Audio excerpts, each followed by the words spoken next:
When Kong Skull Island first hit theaters, the YouTube channel CinemaSins did a video detailing all the ways the film sinned in their popular Everything Wrong With series. This would have been an unremarkable video for them if not for the director of Kong Skull Island, Jordan Vogt-Roberts, taking to Twitter to criticize the video. Tons of movie reviews are criticized by their creators, but Vogt-Roberts' perspective gained traction because, well, he was right. The big criticism? That the review from CinemaSins flat out lied about his movie. It looks like this movie spent half its budget on rain machines and made sure key scenes took place with them involved, so we couldn't hear the dialogue. Cole's not excited about the bombs going off. He's just happy that the director chose him for the obligatory destruction reflecting off sunglasses shot. Just out of curiosity, if a landmass has this much of a reputation, why is it just now being discovered? As the director summarizes, critics like CinemaSins want to appear smarter than the media they criticize. CinemaSins isn't playing a character, they're just nitpicking movies as themselves. Jeremy even acknowledged this in his Reddit AMA, saying, "I've always been a hyper-observant, nitpicking jerk. Everything Wrong With is just a manifestation of that." So this is not the first time I've discussed bad media criticism on my channel, and it's not going to be the last time either. Bad media criticism is a term that's thrown around a lot. Dishonest storytelling uses narrative elements in far more petty and biased ways. Taking one's limited perspective and writing it as the entire truth is dishonest. Bad media criticism isn't simply just disagreeing with someone. It's not saying something you don't agree with.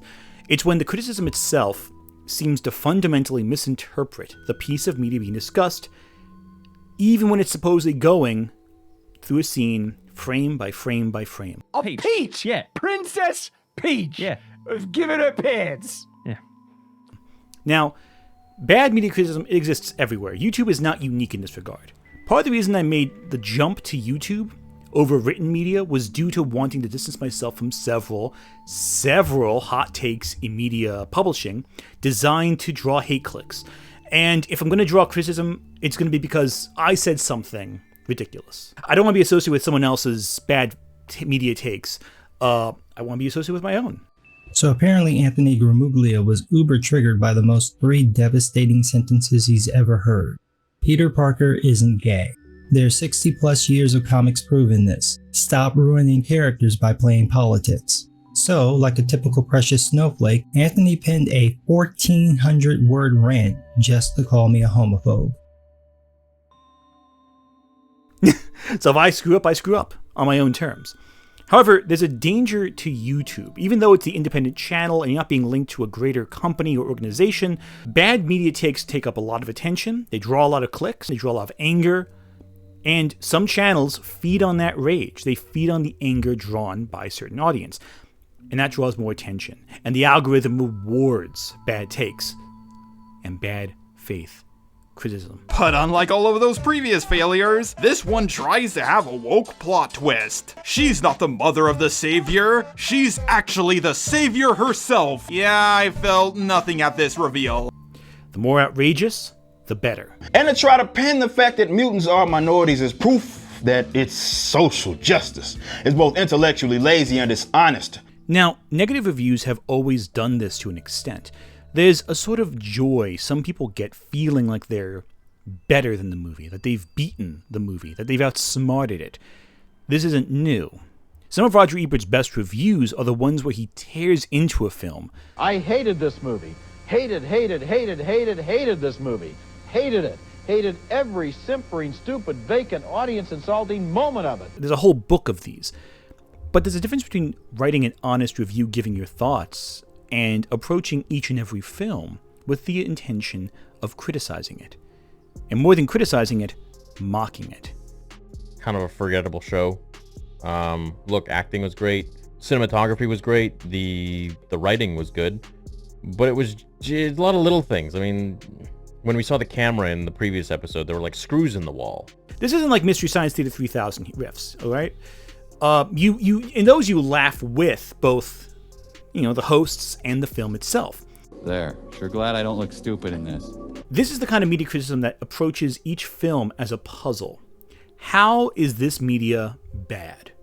And by that same metric, how can I solve the problem of the movie?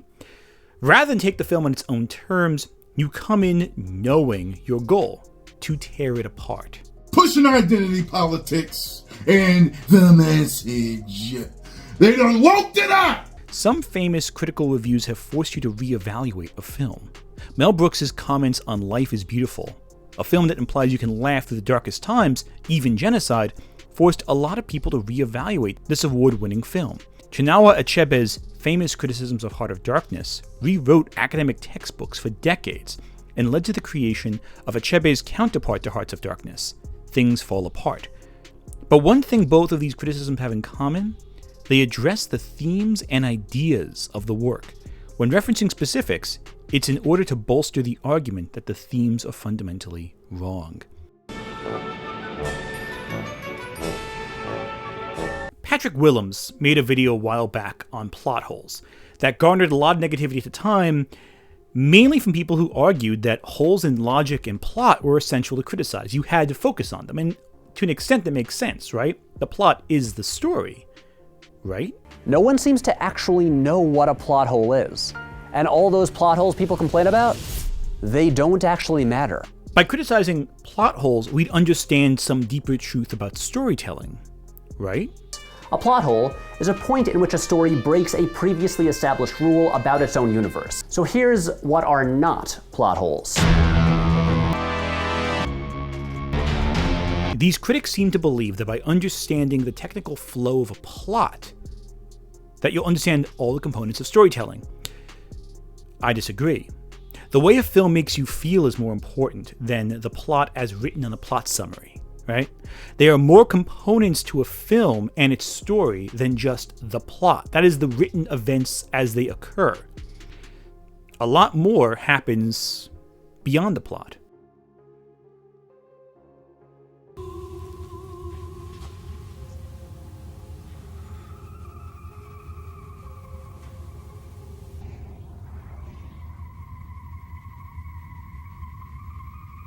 My recent video essay comparing the film Excalibur to the works of Zack Snyder focused on the way Snyder and Excalibur failed to employ their characters effectively. From a plot standpoint, Excalibur works perfectly fine. There are several events that happen, and while a few plot beats come out of nowhere, on paper, it's the story of King Arthur. Swear faith to me, and you shall have mercy. I need battle lords such as you.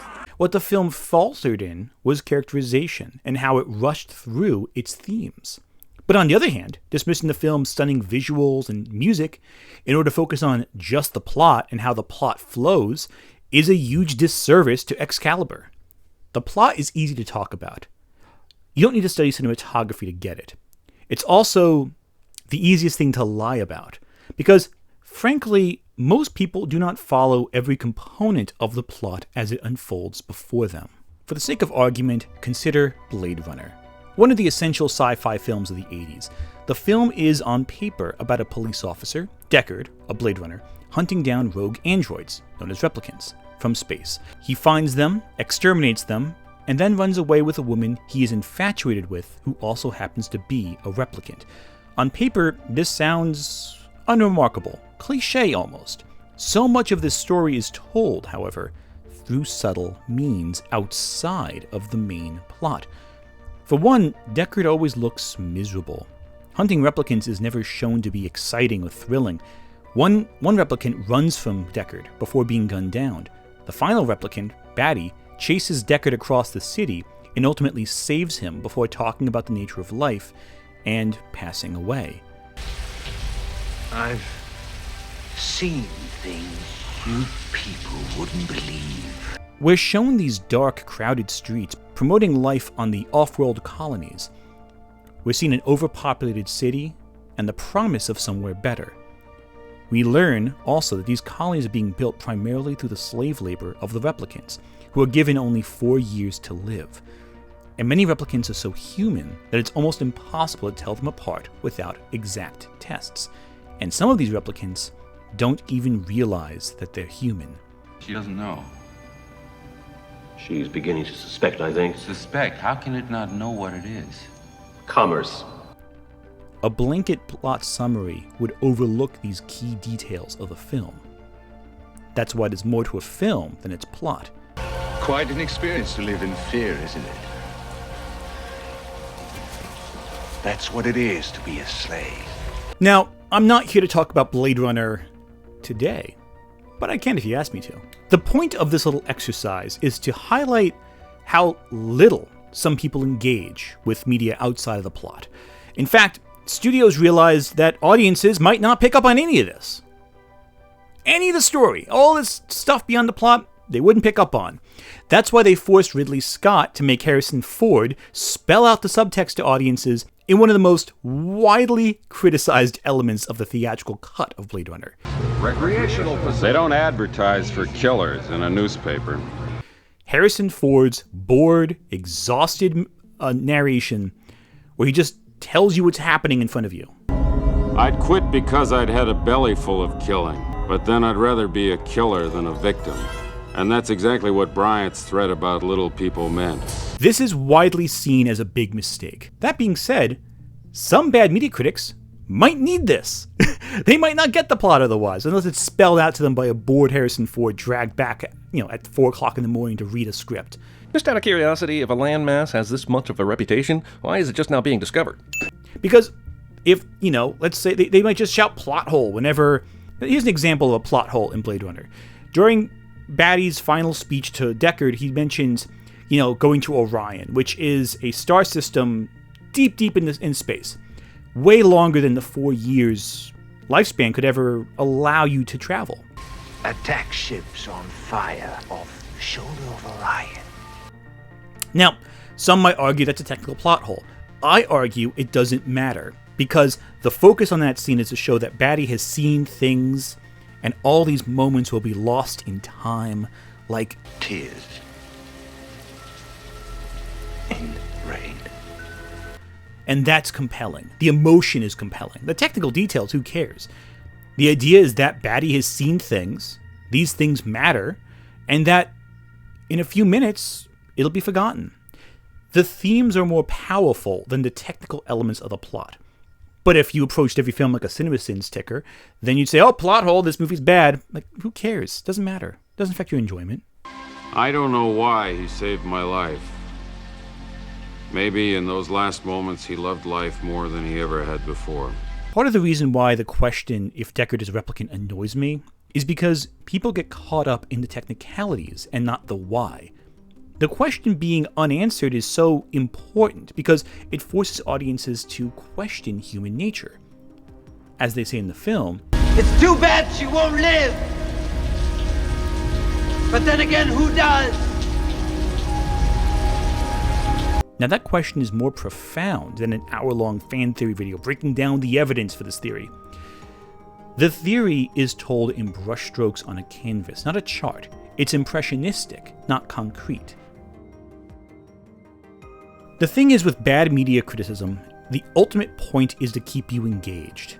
That's why the sins ticker goes up. That's why a new criticism is made every second, more vitriolic than the last. If you think about some of the criticisms critically, you'll pick them apart. Good media criticism forces you to reevaluate a text, and even if you disagree, you might have at least thought about it. Erroneous criticism, which I'm definitely guilty of, they might make you, that's when you make an error once or twice, or 3 times. It's in good faith, but you might make an error about something.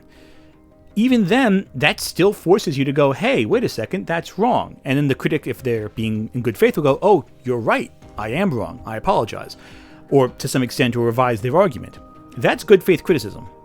Bad faith criticism comes from the approach that I am right, you're wrong, no matter what you say I am right, and I will always be right even if you point out every error I made and spelled it out to me. Fandom discourse is full of self-contradictory phrases that people love to say a lot but don't actually adhere to. Chief among them is, I respect your opinion even though I disagree with it.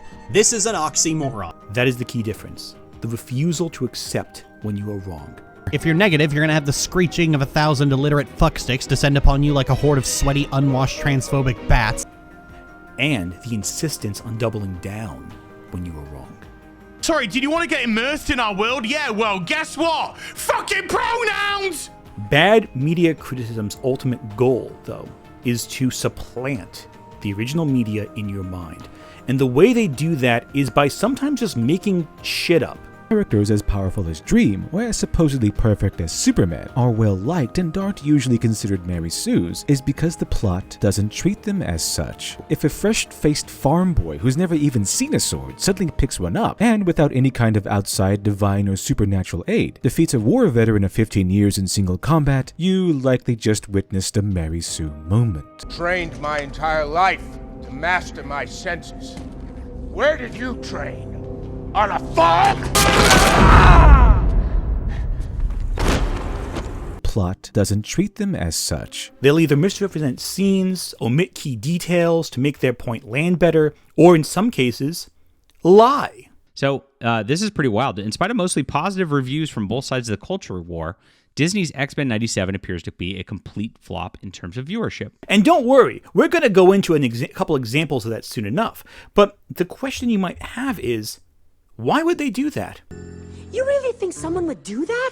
Just go on the internet and tell lies? The reason is ultimately engagement. The algorithm on YouTube, and honestly the internet at large, rewards engagement. The longer you stay on something, the better it is. The more you click on it, the better it is. What keeps someone engaged? New reasons to be emotionally invested, either to be angry or to be frustrated or justified in your own predetermined beliefs before coming to the page or the video. This is why you usually see a lot of two kinds of reviews on YouTube. Concise and straightforward reviews that make a point and then end, or the massive sprawling videos that go on for hours and hours and hours and end, sometimes longer than the source material itself. Long-form reviews are very entertaining if you get the right people working on them. Or, at the very least, they're the kind of thing you can listen to while doing other work. I mean, you can tune in, and you can follow along very well. I'm sure some of you are doing that with this video right now. When I was in college, I wrote essays while listening to Red Letter Media's Star Wars reviews. Star Wars The Phantom Menace was the most disappointing thing since my son. However, to keep audiences engaged, and for longer, what a lot of reviewers resort to is hyper-emphasizing the negative. Finding new things to critique every 5 seconds. Focus on a new plot hole. Focus on a new cliche. Focus on a new trick that pulls the plot along in order to trick you into thinking you're having fun. In the more extreme examples, anything that tries to invoke an emotion in the audience is deemed manipulative. It's deemed cheap by the critic. Now, a bad faith media critic will take away the themes and ideas of a work in order to solve the problems the media presents, it being good being that problem. Why is The Last Jedi so awful? How is Steven Universe bad, actually?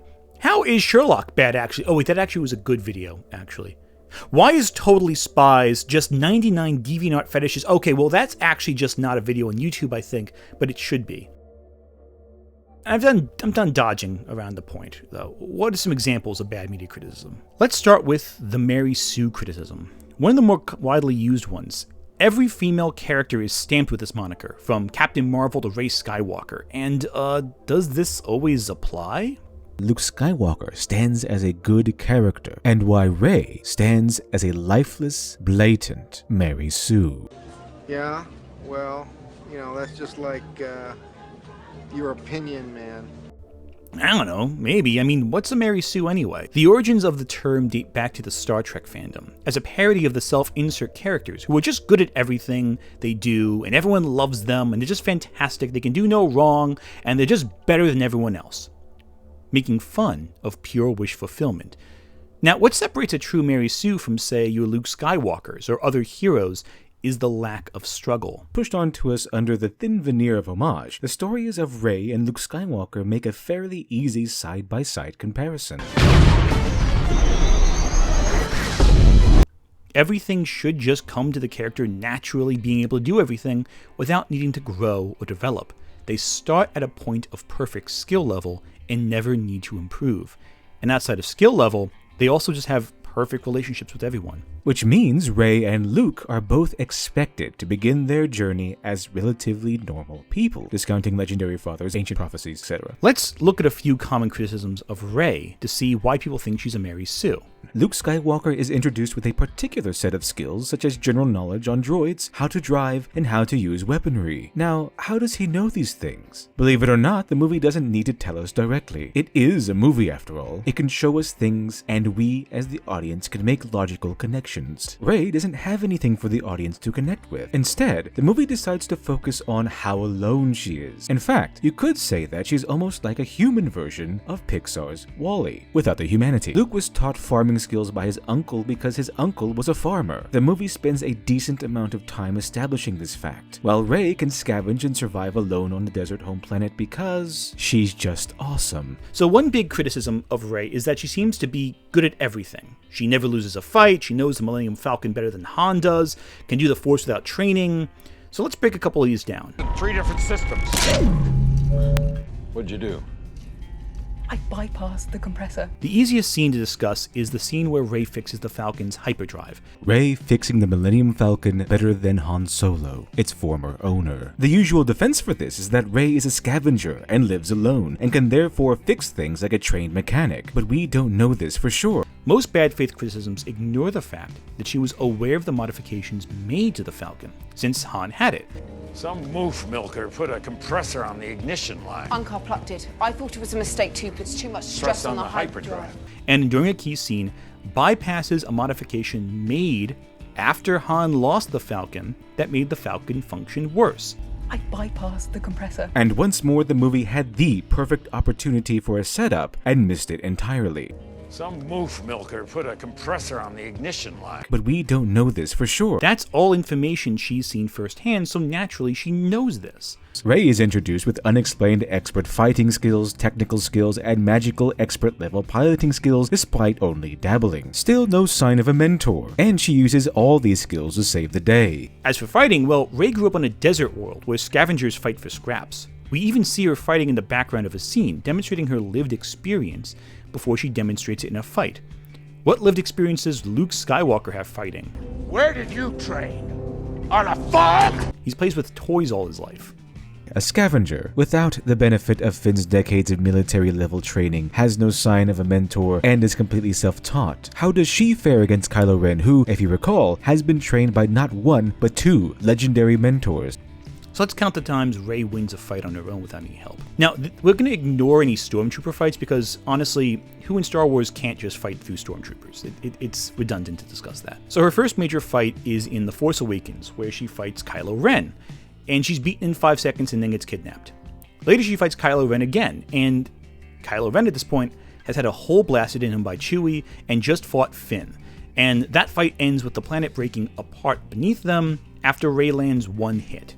So it's not a definitive win, but she was winning against a guy who had fought, was tired, and had a giant hole in his stomach. Then in The Last Jedi, she fights Snoke and gets swung around like a ragdoll. Then she teams up with Kylo Ren against the Praetorian Guard, and again only wins with Kylo's help. Then they force struggle over a lightsaber, and neither win. Rey doesn't get an unambiguous victory on her own until Rise of Skywalker, where she manages to land a serious blow on Kylo Ren, but Kylo Ren is distracted by the memory of his mother at that time. So she lands a hit on a guy whose back is turned to her. And that's her second fight with Kylo Ren in that movie, 4th or 5th in total, depending on how you count the lightsaber struggle. And then she beats Palpatine by turning his Force lightning back at him. So out of all those fights, she only unambiguously wins in the last film, and even then there's some conditional statement that's paired with that. Narratively speaking, if the goal is to run Rey through a hero's journey, it would be better if she could defend herself but not be able to actually defeat them. It would show weakness, vulnerability. In other words, it would show her potential, but also leave room to grow. And look, Rey isn't a perfect character. And Star Wars, the sequel trilogy, isn't perfect. You want me to criticize her? Okay. Her entire arc is centered on waiting to be destined for something. The first film, she's waiting for her family. Second film, she's trying to figure out her heritage, her position in this grander story. The fact that The Last Jedi ends without her resolving the core conflict of the plot is a key element. She has no predestined part to play in the saga. But through her actions, she becomes the hero. Anyone can be the hero, regardless of where you came from, except no, because the third film shows us she has a lineage, and there's a reason why her family never came back, and she's part of this big grand destiny to stop Palpatine's return. And you get all the answers that completely undermine all the legwork made leading up to this point.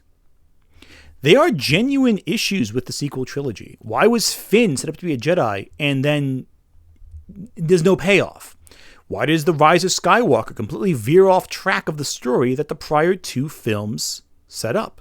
Why is Kylo Ren, a character who's positioned to be the big bad, supplanted when he finally gets to a position of power where he can be the villain that he always wanted to be? These are issues that are harder to discuss than simply going, there's a plot hole, raise a Mary Sue. These are complex questions with complex answers, and you're not going to get those from someone who just wants to complain about Rey winning every fight that she partakes in.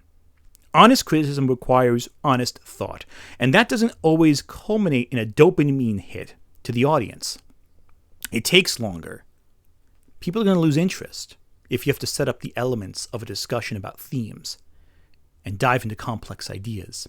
What they want is that dopamine hit 30 seconds in to continue watching. Pushing identity politics and the message.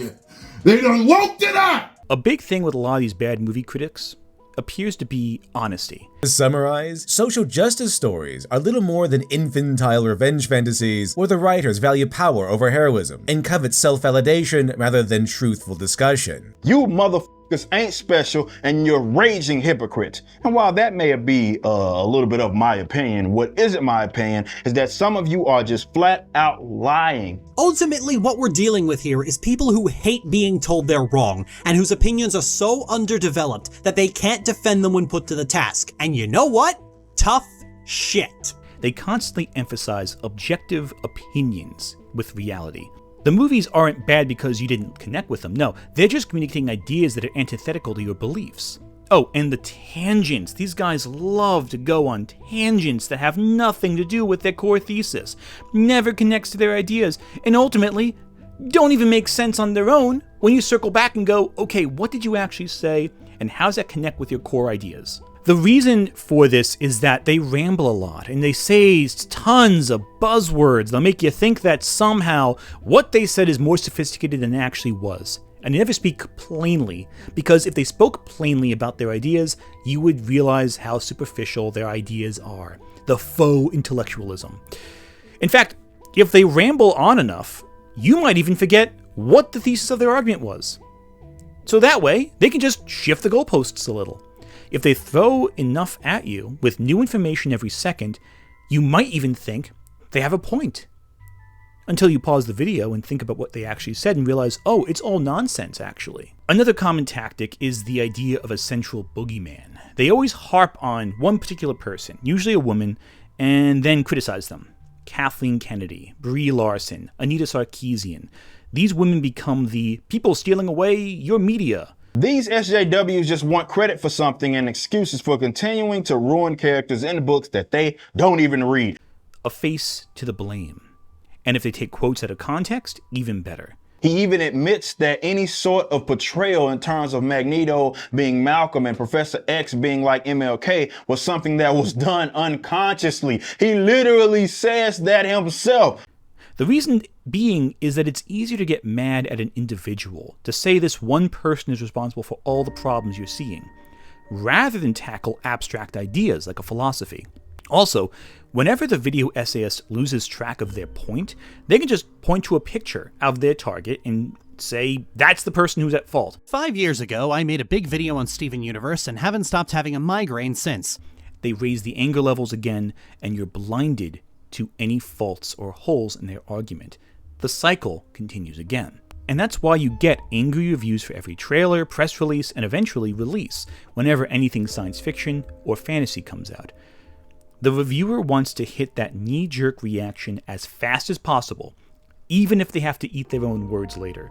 Consider The Critical Drinker, who was so fast to capitalize on the release of Prey that he didn't even realize people were kind of hyped for this movie. Arnold fucking Schwarzenegger and his pumped-up buddies armed with state-of-the-art weaponry got wiped out almost to the last man by just one of these things, then what kind of a chance has a 100-pound girl with a bow and arrow got against it?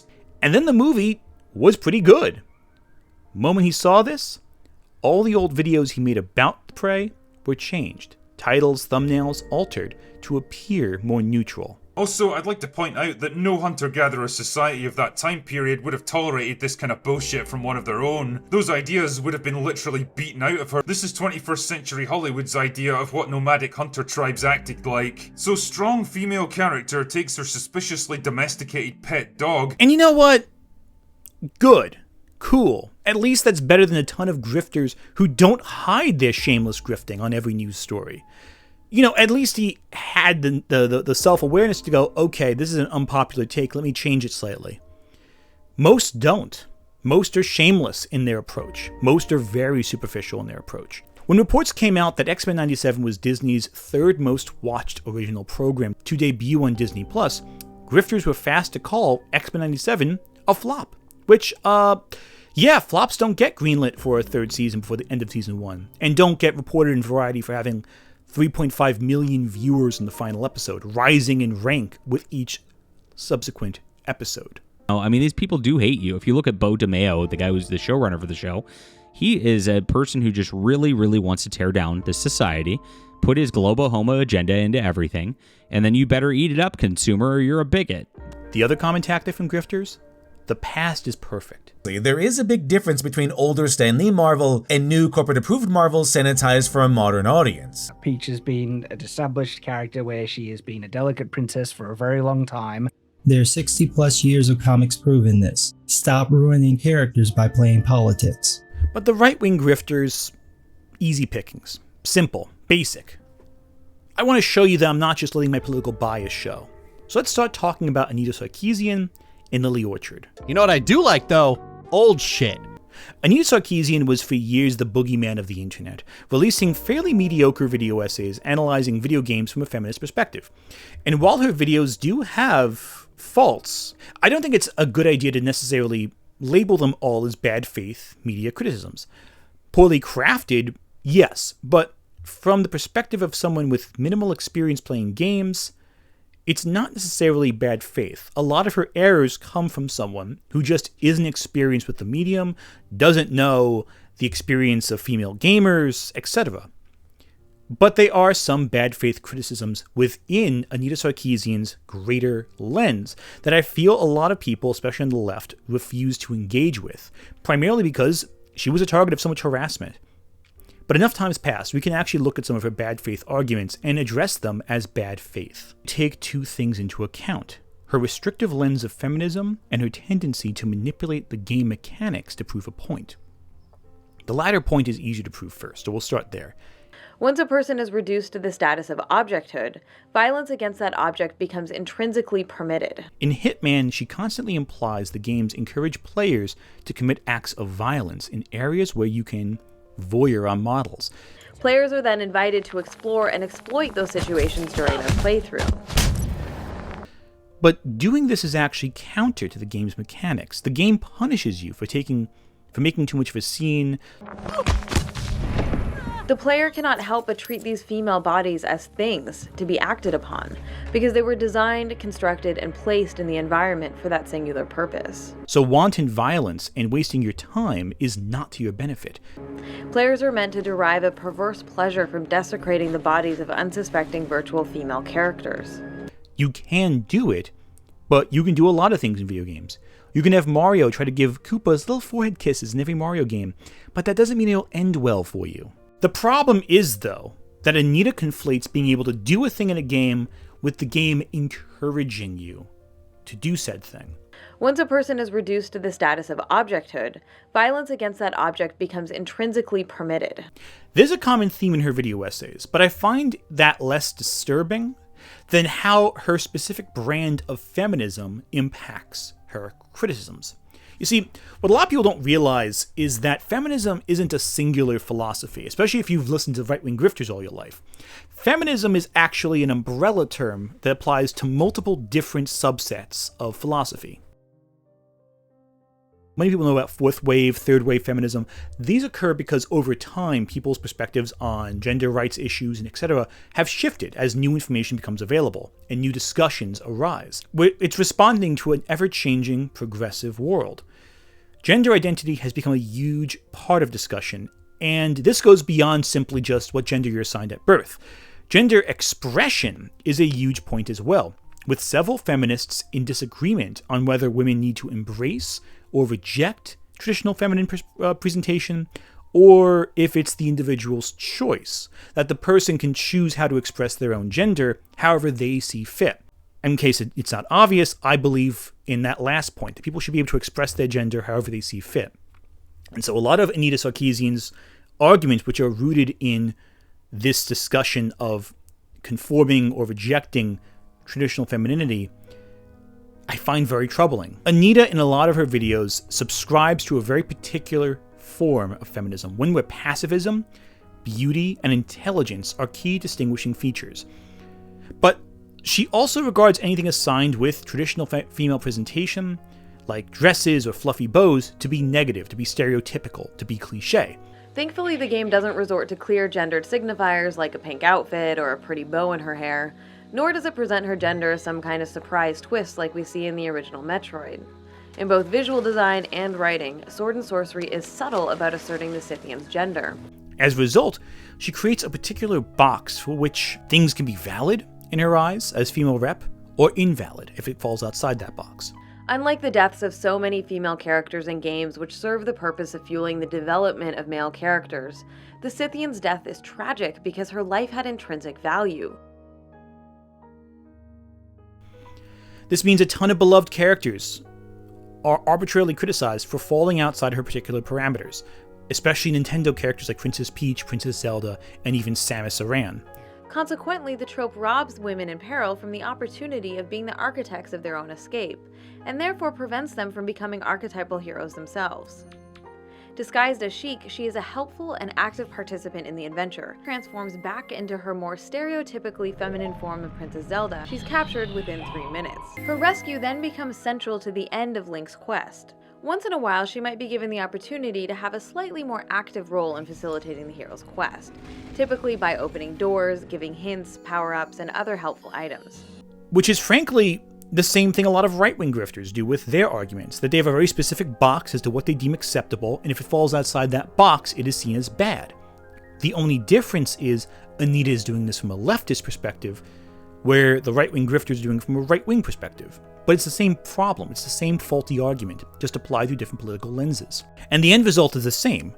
Rather than engage with the media in question, both apply a restrictive limitation to what is and isn't good, which ignores a lot of the statements made by audience members of a certain particular type of media. They may find certain characters empowering, like Bayonetta, who were criticized by Anita Sarkeesian when they first came around. Now they're regarded as a beloved icon of video games, but Anita Sarkeesian argued that Bayonetta was sexist. This ignored the opinion of a lot of women who found her empowering, and a lot of lesbians who wanted to, who felt very attracted to Bayonetta, because can you blame them? Or bisexuals, for that matter. The point is, Anita's particular lens of feminism was deemed as the authentic statement. Outside of that, nothing counted. Ignoring the voices of women to prop up your own feminism. Interesting take. The difference here is that, unlike a lot of grifters, Anita doesn't waste your time. She gets right to the point, which means her points hit harder because you're not falling asleep while watching her videos. This also means right-wing grifters can easily understand her points. Anita is clear, concise, and that makes her perfect for rebuttals because she's always saying something. Every few seconds there's a new piece of content to create. This is opposed to your average right-wing grift video where you can literally cut out 70% of their words and lose nothing pertaining to the central argument. In fact, a lot of the times you can cut out 70% of the video and all you're doing is cutting them out, repeating the same statement. This is not the case, however, for Lily Orchard, who has never heard of a central thesis she can stick to, and always goes off on long, rambling video essays, where she completely misrepresents the target of her criticism and delivers several personalized insults for people she deems lesser than her. Becky's not very smart, tried to do one thing, smashed her face into a wall, whatever, I get it. Because nobody who watches Utena as an adult sees a revolutionary step forward in gay rep in anime. What they see is a fucking mess. There's no way around it, this makes him come off like a fucking asshole. Yeah, well, that's just like, your opinion. A lot of you are probably wanting me to go into the personal accusations against Lily, but if we looked into the accusations made about half the grifters we've discussed so far, we'd be here all day. Now, Lily Orchard is unique. She writes her scripts in stream of consciousness, which is just when you write your thoughts as they come to you. It's a rant, essentially, where she just says whatever comes to her mind, and there's no editing involved. There's no secondary thought. There's no point where she goes, okay, hang on, stop, let me edit that out so it makes more sense, or structure this so I'm improving my thesis or tying back to my core ideas. It's just stream of consciousness. And she's admitted this is not like a fake, I'm not lying about her, that's what she says. She sustains herself on pure frustration with media, adhering that all media must conform to her very specific, very rigid perspectives. And what are these perspectives? I couldn't tell you. I don't know them specifically because it feels like she contradicts them every other video. What she says in one video does not apply to another. It's whatever she likes, and her criticisms aren't always grounded in the media itself. In fact, often they are completely divorced from the media, where she confuses fan canon and her head canon with what's written in the text. I watched a Pokemon review. Half of that is all her own fan canon and her own made-up strawman arguments that she's fighting against. Whatever she personally likes is elevated. Whatever she does not like is demonized. It's either the greatest thing of all time or the worst thing of all time. No nuance, just extremes. Even if she has to make stuff up about the work she's criticizing to prove that point. But if you were a gay 13-year-old back in the 90s, this show and bootleg copies of Sailor Moon were all you had. And so you'd covet those things and never really think critically about them. Hell, most of the topics people claim it covers aren't actually in the show. It's in Adolescence of Utena, basically a movie rewrite that came out later. The worst of this is with Steven Universe, a series she brings up multiple times in about 80% of her videos. This animated series broke ground for queer rep in media, and yet the way Orchard discusses it, you'd think Rebecca Sugar personally came to her home and melted her My Little Pony pony collection with a soldering iron. All it needed was a writer who knew what the fuck they were doing. Sorry, did I say knew what the fuck they were doing? I meant decided to actually put in some work that day. This is why Steven Universe thought nothing about taking a story regarding dysfunctional family dynamics and just throwing Nazis on top of it. Steven Universe likes to pretend it's weaving this intricate plot web, but like most stories, they're making it up as they go along. But presumably Rose had a secret identity was scribbled on a post-it note somewhere, and this is the only place where it feels like they thought about that. Many of her specific arguments have been rebutted by more patient critics. All of Lily's arguments are extremely biased and rarely rooted in any tangible evidence in the source material. Lily's criticisms are often completely divorced from what she's criticizing. She sometimes has to make things up herself. Lily doesn't even bother. She knows her word is enough to convince her audience if she says it confidently enough, regardless of how many of her ideas break down after a few seconds of thought. Magneto's new-ish backstory is pretty bog-standard sympathetic villain fodder. Namely, heroes plead to the moral sensibilities of an oppressor, and trying to end systemic discrimination by force is a bad, naughty thing for meanie poos. It works if it's done well. But I'll pay Lily this compliment, just this one. She's not boring. Her energy levels and enthusiasm for the media in question, even if it's all nonsense, put her in a different league of grifter, one that draws energized reactions from critics like myself and her fans. Most right-wing grifters, they blur together. I've shown you clips from multiple grifters. Could you tell them apart if you didn't know the context? If I didn't tell you who's who? Probably not. But Lily, when you see her and you hear her voice, you know exactly who she is, where she's coming from, and what her perspectives are, even if they're nonsense. Because she is so distinct as a voice. You can't help but notice her. And I think that's why she's had so much success as a bad media critic as opposed to other bad media critics. Look at her amount of followers. Compare that to, say, Eric July. Look at July's most popular video on his channel. Now compare that to Lily's most popular video. Yeah. Now look at the divide in run times. Think of how many hours people have spent watching Lily Orchard. There is a titanic gap between Orchard's success and theirs in this regard. Because even among bad media critics, there is a tier list, and most right-wing grifters are in the shadow of Lily Orchard, and that's actually deeply upsetting, actually. Why am I pointing this out? So, why does any of this matter? Who cares, right? Why do bad movie criticisms make the landscape of media criticism a worse place? Well, simply put, it allows people to stop thinking critically. A trend to notice online is that people will echo what their favorite personalities say. And if you watch, say, Lily Orchard, you'll probably agree that Steven Universe is pro-fascist. If you watch Ethan Van Sciver, you might argue that Marvel Comics is secretly controlled by a lesbian Illuminati. But the problem is this. By doing that, you're actually not engaging with the media anymore. You're just echoing what someone else told you to say. And you're not coming up with your own answers. And if those answers you're echoing are based off faulty logic, that means you're not even engaging with anything anymore beyond their perspective. You're helping create an alternate reality where art and a fake version of said art exist in tandem. And if you don't believe it, consider the Mandela effect. There's a trend among audiences to create fake quotes from movies without intending it. For example, Darth Vader never says, "Luke, I am your father." He says, "No, I am your father." A small detail, right? What about that scene in 2001, The Space Odyssey, where they say, "My God, it's full of stars"? Everyone quotes this scene, but it never happens in the film. This is what they call the Mandela effect. It's when you remember something happening that didn't actually happen. Bad movie criticism and bad media criticism is speeding up the Mandela effect to an absurd level. If you see a bad movie critic misinterpret something online enough times, and those bad critics echo each other, knowing that it's successful in the algorithm, you'll think art did something that didn't actually happen. You believe their lie, and never return to the media in question to double check. And then you'll echo those wrong beliefs, and more people will believe you. And ultimately, this distances everyone from the art that you supposedly love. And that kind of fucking sucks, doesn't it? This is made all the worse because often bad movie criticism paints a target on real people.